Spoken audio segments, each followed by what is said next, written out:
Students, आज का हमारा क्वेश्चन है फ्रॉम अकाउंटिंग रेशियोज और यहाँ पर हमें कैलकुलेट करना है current assets with the given information जो हमें यहाँ पर दी गई है that is stock turnover ratio या फिर आप कह सकते हैं inventory turnover ratio is 4 times, closing stock is 20,000 more than the opening stock, sales is 3 lakh rupees, gross profit ratio is 25%, current liabilities 40,000 rupees and quick ratio is 0.75.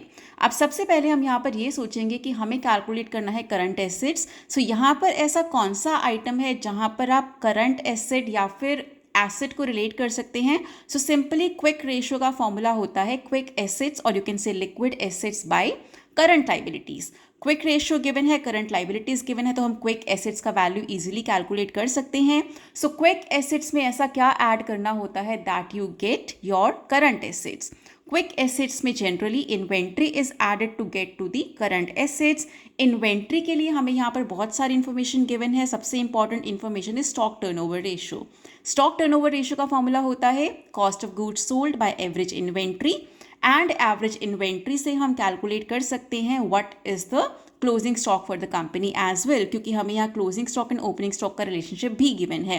Now the problem is sales तो given है but हमें cost of goods sold given नहीं है। सो वो कैसे आएगा? Sales में से जब हम ग्रॉस प्रॉफिट रेशियो या फिर ग्रॉस प्रॉफिट का जो रेशियो हमें गिवन है उसको यूज करके ग्रॉस प्रॉफिट जो हम कैलकुलेट करेंगे that will give us the cost of goods sold which being put in this formula will give us the value of average inventory जहाँ से हम closing stock calculate कर सकते हैं। So the question might seem a bit complicated but जब आप इसे solve करना शुरू करेंगे it will be very very simple and it can be very very scoring for you as well. So let's start with the solution. 3 parts में हम question को solve करेंगे। First of all quick ratio given है, current liabilities given है, you can simply calculate the quick assets using the same.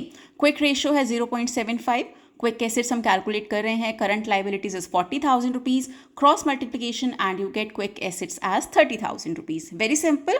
Next is calculation of cost of goods sold. So अगर आप sales में से gross profit को less करते हैं you will get your cost of goods sold. So sales हमें clearly given है 3 lakh rupees, gross profit ratio हमें गिवन था 25%, सो दैट मीन्स सेल्स का 25% आपका ग्रॉस प्रॉफिट है। अगर आप ग्रॉस प्रॉफिट को लेस करते हैं सेल्स में से you will come to cost of goods sold.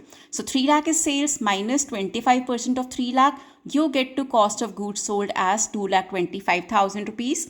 Now using this information that we have calculated we can use the information to calculate stock turnover ratio जो हमें given है it will give us the cost of goods sold also. So यहाँ पर हमें information given थी opening stock is X, closing stock is 20,000 more than the opening stock, so we can say closing stock is 20,000 plus X.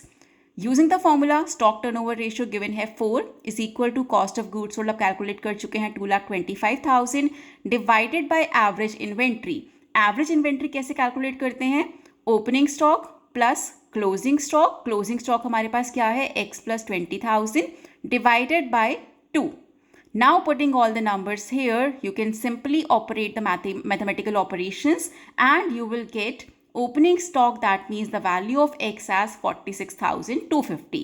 अब now we know कि जो closing stock है वो 20,000 रुपये ज़्यादा है than the opening stock. So closing stock आप कैसे निकालेंगे? 46,250 plus 20,000, so that is 66,250.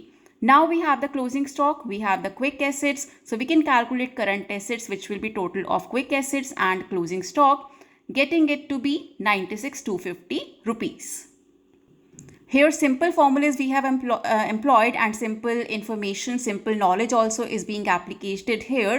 So यहाँ पर जैसे आपको gross profit ratio given था, so gross profit ratio you should be knowing कि is calculated on sales. So that is why हम easily gross profit calculate कर पाए हैं यहाँ पर which has given is cost of goods sold. Similarly quick ratio का formula आपको पता होना चाहिए so that you can calculate quick assets.